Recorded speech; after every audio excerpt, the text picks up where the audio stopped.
ಆಷಾಢ ಶುಕ್ರವಾರ ಬಂತು ಅಂದರೆ ಮೈಸೂರಿಗೆ ಒಂದು ರೀತಿ ಸಡಗರ ಸಂಭ್ರಮ.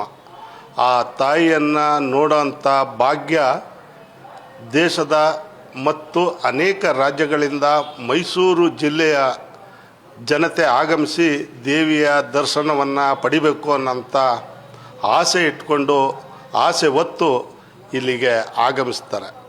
ಅವರ ಜೋಬಿಗೆ ಕನ್ನ ಹಾಕುವಂಥ ಕೆಲಸಕ್ಕೆ ಚಾಮುಂಡೇಶ್ವರಿ ಪ್ರಾಧಿಕಾರ ಕೈ ಹಾಕ್ತಾ ಇರೋವಂಥದ್ದು ಮತ್ತು ರಾಜ್ಯ ಸರ್ಕಾರದ ಈ ಜಿಲ್ಲೆಯ ಉಸ್ತುವಾರಿ ಸಚಿವರು ಅದಕ್ಕೆ ಕುಮ್ಮಕ್ಕು ನೀಡಿರುವಂಥದ್ದು ನಿಜವಾಗ್ಲೂ ಖಂಡನೀಯವಾದಂಥದ್ದು.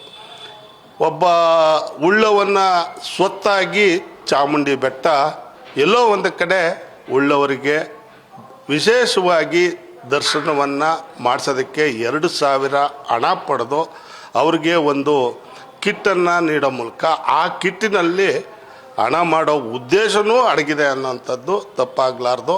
ಅದರ ಜೊತೆಗೆ ಇಲ್ಲಿಯ ಚಾಮುಂಡಿ ಪ್ರಾಧಿಕಾರಕ್ಕೆ ಈಗಾಗಲೇ ಅನೇಕ ಕೋಟ್ಯಾಂತರ ರೂಪಾಯಿಗಳು ಭಕ್ತರ ಕಾಣಿಕೆಯಾಗಿ ಹರಿದು ಬರ್ತಾ ಇದೆ. ಅಭಿವೃದ್ಧಿಯನ್ನು ಕಾಣಿಸ್ದೇ ಇರೋವಂಥ ಈ ಪ್ರಾಧಿಕಾರ ಜನರ ಜೋಬಿಗೆ ಪ್ರತಿ ಬಾರಿ ಕನ್ನ ಹಾಕೋಂಥದ್ದು ಎಷ್ಟು ಸರಿ ಅನ್ನೋಂಥದ್ದು ನಾಗರಿಕರು ಈಗಾಗಲೇ ಆದಿ ಬೀದಿಗಳಲ್ಲಿ ಚರ್ಚೆ ಮಾಡ್ತಾ ಇದ್ದಾರೆ.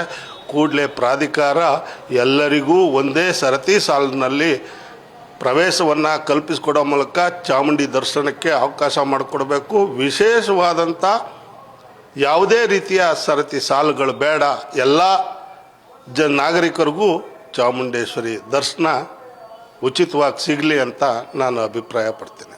ಪ್ರಾಧಿಕಾರ ಇಂಥ ಕಡೆಗೆ ವಿಶೇಷವಾಗಿ ಗಮನ ಹರಿಸಿ ಅದರಲ್ಲೂ ಮಕ್ಕಳನ್ನು ಎತ್ಕೊಂಡು ಬಂದಂಥವ್ರನ್ನ ವೃದ್ಧರಿಗೆ ಮತ್ತು ಬಾಣಂತಿಯರಿಗೆ ಮತ್ತು ಅಂಗವಿಕಲರಿಗೆ ವಿಶೇಷವಾಗಿ ಒಂದು ಸಾಲನ್ನು ನಿರ್ಮಿಸಿ ಅವರಿಗೆ ಮುಕ್ತವಾಗಿ ಪ್ರವೇಶವನ್ನು ಕಲ್ಪಿಸಿಕೊಡೋವಂಥ ನಿಟ್ಟಿನಲ್ಲೂ ಪ್ರಾಧಿಕಾರ ಮುಂದಾಗಬೇಕಾಯಿತು.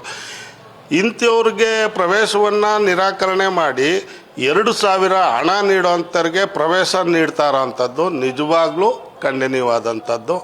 ನಿಜವಾಗ್ಲೂ ಪ್ರಾಧಿಕಾರ ಮತ್ತು ಜಿಲ್ಲಾಡಳಿತ ಎಚ್ಚೆತ್ತುಕೊಂಡು ಈ ಕಡೆ ಗಮನ ಹರಿಸಬೇಕು ಅಂತ ಒತ್ತಾಯಿಸ್ತೀನಿ.